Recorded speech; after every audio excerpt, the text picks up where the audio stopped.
Nah pas malam itu bapaknya sama ibunya membawa Bang Fauji ini ke dukun. Nah pas diperiksa sama dukun, dicek lah, dukun ini bilang anak kamu ini ada yang guna-guna, dan yang ditakutkan pun akhirnya terjadi teman-teman. Di sini Fauji meninggal.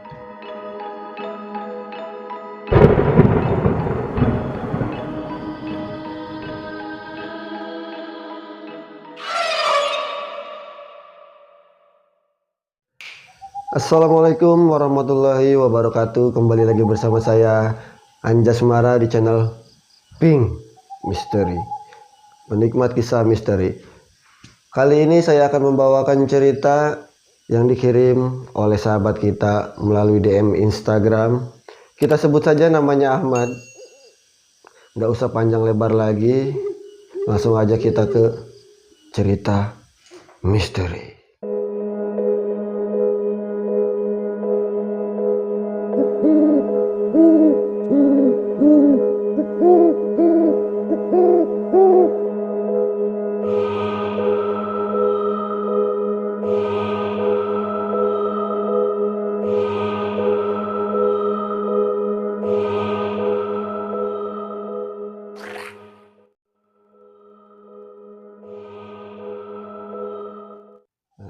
Kejadian ini terjadi di tahun 2010, yang mana Ahmad ini waktu itu berusia masih belasan tahun.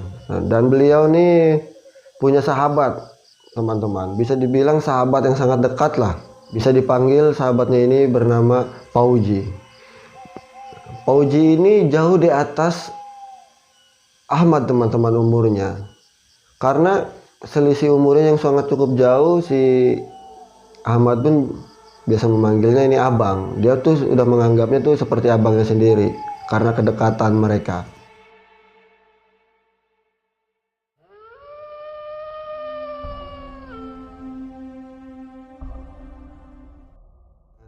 Di kampung tempat mereka tinggal ini mempunyai tradisi teman-teman. Nah, jadi setiap Lebaran ini mereka ini pasti motong kerbau. Tapi kerbaunya ini mereka beli nih jauh-jauh hari sebelum Lebaran. Jadi misalkan Lebarannya di bulan 5, mereka sudah beli kerbau ini di bulan-bulan 1 agar si kerbaunya ini dapat dirawat dulu. Nah, kebetulan orang yang dipercaya untuk mengurus kerbau ini si Fauji. Karena si Fauji ini memang setiap tahunnya ini selalu dipercaya oleh kampung tersebut untuk mengurus kerbau. Karena si Fauji ini bisa dibilang tangannya dingin lah. Hewan ini bisa bagus kalau dipegang, dia jinak lah gitu. Nah singkat cerita, si Fauji sama si Ahmad ini mereka yang mengurus kerbau sehari-hari. Mereka mengurus kerbau. Jadi pagi sekolah ya, pas menjelang sore ini Ahmad sama Fauji ini pasti bawa kerbaunya ini ke sungai untuk dipandikan lah, dibersihkan. Nah si kerbau ini kan sangat senang berendam di air. Jadi setiap sore ini mereka berdua nih bawalah kerbau ini ke sungai. Suatu hari pas si Ahmad ini kebetulan gak bisa ikut membawa kerbau ini ke sungai karena si Ahmad ini ada tugas dari sekolahannya yang harus dikerjakan, karena tugas kelompok ini gak bisa ditinggalkan. Jadi si Fauji ini membawa kerbaunya sendiri ke sungai itu. Dan di sungai ini pun si Fauji biasalah mengurus kerbau dengan biasanya memandikan. Nah setelah jam 5 sore atau setengah 6 sore dia bawa pulang lagi. Cuman teman-teman, di tengah-tengah perjalanan Fauji ini kaget karena menemukan uang, bisa dibilang cukup besar lah pada tahun itu. Karena dia ini menemukan uang sekitar 700.000, dan keadaan uangnya ini ya masih sangat bagus, masih wangi, seperti uang yang baru habis diambil dari bank atau baru ditarik dari ATM. Uang ini belum kusut teman-teman, dan masih baru banget. Dan Uangnya pun dibawalah oleh si Pak Uji ini pulang.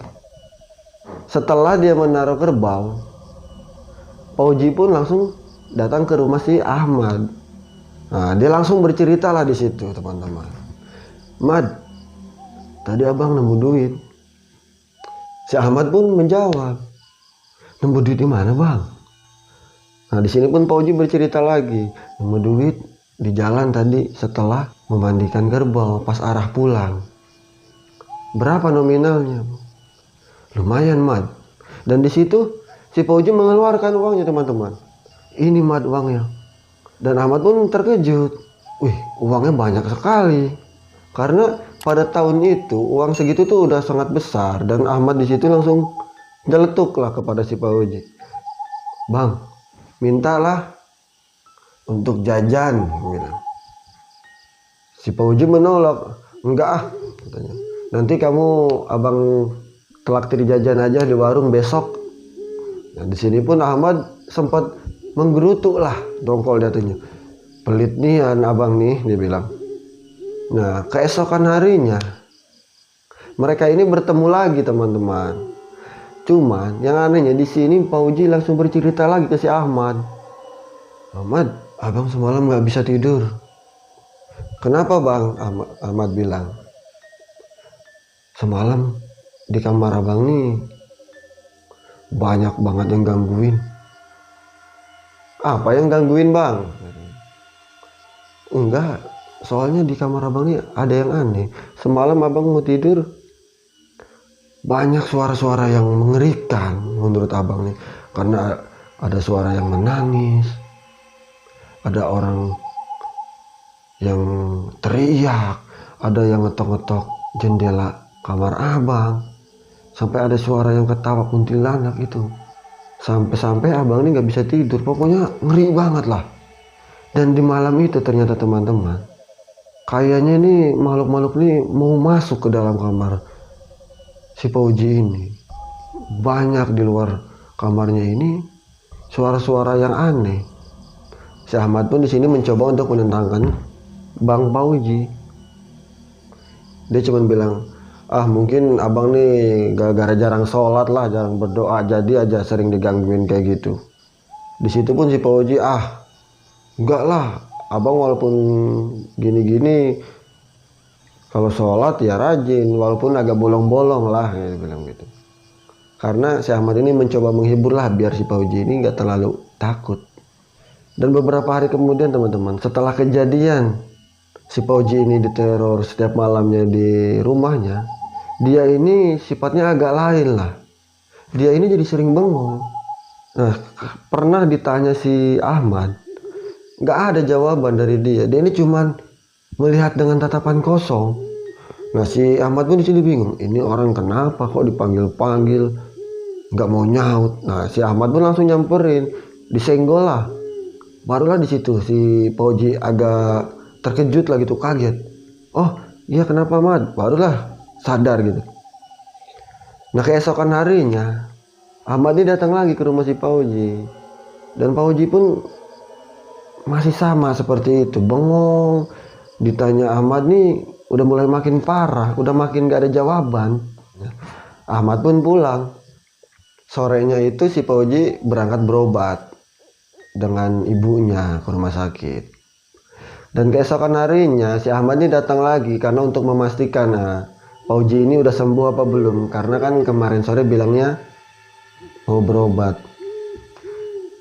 Dan di situ Ahmad kaget pas melihat keadaan kondisinya si Pak Uji, karena kondisi ini masih sama aja, malah makin parah bisa dibilang, karena bengong terus, nggak ada respon sama sekali. Diajak ngomong nih nggak ada respon. Terus orang tuanya bilang, mana udah nggak mau makan, nafsu makan ini hilang. Dan di sini ibunya pun bercerita ke si Ahmad. Dokter bilang dia ini nggak ada sakit apa-apa, pas diperiksa normal-normal aja. Ibu pun bingung, makanya ibu bawa pulang lagi.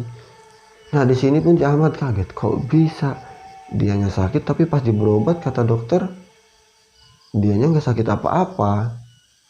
Nah, Ahmad pun ngasih saran kepada orang tuanya Pak Uji, Bu, coba aja bawa ke orang pintar, dia bilang. Siapa tahu bisa sembuh, takutnya abang nih kesambet. Oh iyalah, nanti kita bawa ke orang pintar, kata ibunya. Kita bawa ke dukun lah, bisa dibilang. Nah pas malam itu bapaknya sama ibunya membawa Bang Pauji ini ke dukun. Nah pas diperiksa sama dukun, dicek lah, dan di sini dukun itu pun bilang, wah bu, anak ibu ini kena guna-guna. Sontak di situ ibu sama bapaknya Pauji ini kaget. Perasaan anak saya nih nggak pernah berbuat salah ke siapapun. Singkat cerita, keesokan harinya dukun itu pun datang untuk mengecek rumahnya Pauji. Dan di sini pun dukun langsung mencoba untuk mengobatin Pauji. Tapi betapa kagetnya pas dukun ini bilang, waduh pak, saya nggak sanggup untuk ngobatin anak bapak. Bapaknya pun di sini kaget. Kenapa seperti itu pak? Dia bilang, ini banyak sekali yang masuk di dalam tubuh anak bapak, yang mencoba merasuki tubuh anak bapak ini banyak pak. Nggak hanya satu atau dua, ini puluhan sampai ratusan pak. Jadi jin ini atau setan ini coba berebutan pak masuk. Saya kalau melawan ini, ilmu saya belum sampai. Dukun itu sampai bilang seperti itu. Ini bukan tandingan saya lagi pak. Saya bisa mati kalau melawan ini, dia bilang. Orang tuanya pun ketakutan pas dukun itu bilang seperti itu. Dia cuma bisa bilang, oh ya udahlah pak, nggak apa-apa. Biar nanti saya cari orang yang lain yang bisa mengobati anak saya. Nah singkat cerita, dukun itu pun pulang dan keadaan Pauji pun hari makin memburuk teman-teman. Nah di sini pun adalah tetangganya nyamperinlah ke rumah Pauji. Tetangganya langsung bilang ke bapaknya, Pak, cobalah Pak panggil aja Pak Kiai. Siapa tahu dengan diruqyah bisa sembuh. Tetangganya bilang, oh ya juga, bapaknya Pauji bilang. Nah malam pun tiba. Orang tua sama tetangganya Bang Pauji ini langsung berangkat ke rumah Pak Kiai lah. Dia ini di sini menceritakan semuanya dan Pak Kiai pun ikutlah langsung ke rumah Pauji. Nah setelah Pak Kiai tiba, Pak Kiai pun di sini langsung meruqyahnya Pauji. Di sini nih pas diruqyah teman-teman. Jadi tenaganya ini luar biasa Pauji ini.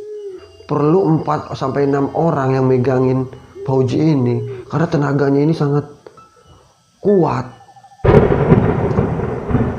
Di sini pun Bang Pauji ini kerasukan teman. Tapi yang anehnya ini setelah kerasukan keluar, masuk lagi. Nah yang masuk ini beda-beda terus teman-teman. Jadi masuk dikeluarkan sama Pak Kiai, masuk lagi. Ini beda lagi sosoknya. Nanti ada yang sosok genderuwo lah, kuntilanak lah. Pokoknya semua makhluk nih masuk, cuman berbeda-beda. Jadi keluar masuk sampai Pak Kiai pun bilang, wah kalau kayak gini terus bisa bahaya sama si Paujinya, karena nih sangat menguras energi dia.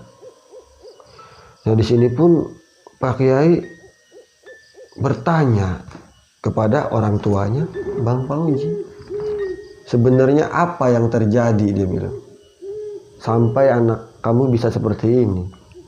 Di sini pun bapaknya Bang Pauji menjawab, saya juga nggak tahu Pak Kiai, kurang paham lah, nggak tiba-tiba anak saya seperti ini, bengong tahu-taunya malamnya sering kerasukan seperti ini. Nah dan di sini pun kebetulan Ahmad ada di lokasi karena Ahmad ini pengen ngelihat lah pas temannya ini disembuhkan.